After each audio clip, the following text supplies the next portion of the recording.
When I was on TikTok yesterday, I came across Mihlali Ndamase's video where she looked gorgeous, dressed up as usual.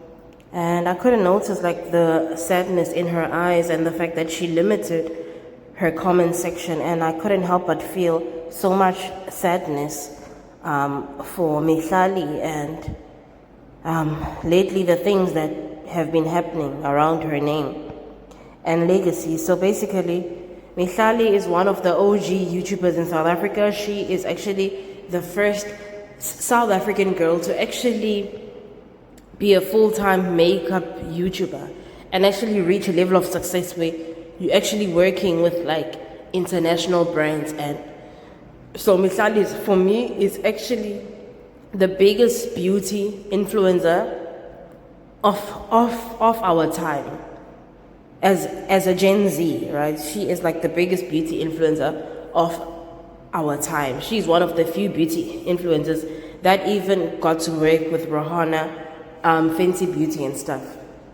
So I just want to say South Africans really bullied Mihlali off the internet.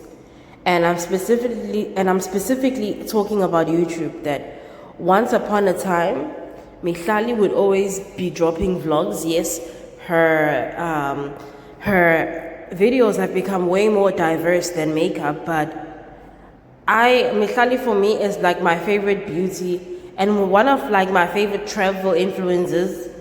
She has a lot of personality when she vlogs.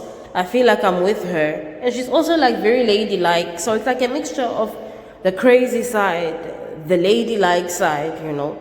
I love women who can balance being ladylike and also just adventurous and outgoing.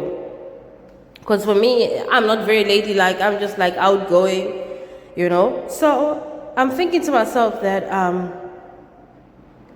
oversharing on the internet and doing risky things as a big influencer, when you do risky things that people can find out and paint you with that brush that, okay, Mihlali is this, Mihlali did this, Mihlali is this, you know.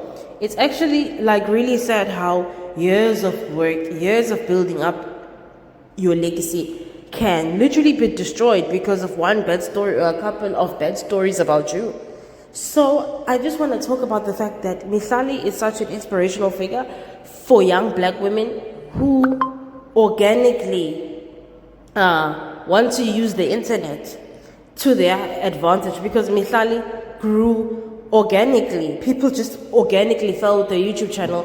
Then she was able to branch into Instagram, TikTok, and most probably she also got brand deals from there. So as a young black woman, it kind of pains me to see a woman my age like Mihlali, who has made it so big, for her reputation to just be like, for her reputation to just be so tainted right now, and also the unfair judgment.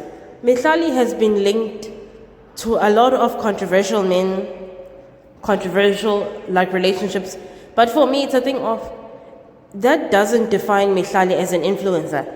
As much as I know that we shouldn't be following people that are not morally aligned with us, to a certain extent I completely understand that we're not supposed to follow people who are not morally aligned with us, because it's also problematic when all the people that you follow are not aligned with what you believe in as a person. I'm not going to sit here and lie to you and be like, oh, you know, we should just follow people for their hard work. Like, I believe that public figures also need to be held accountable, and if your life is not really aligned with what I believe in, then like, why must I follow you? Which takes me to the point of the cost of oversharing as well. These story times that our influencers share about their past also play a role in terms of how we view them. As human beings, we all have done things that we are not proud of. So when you are an influencer and you're sharing negative things about yourself from the past, those things like will be used against you. And also like controversial like relationships.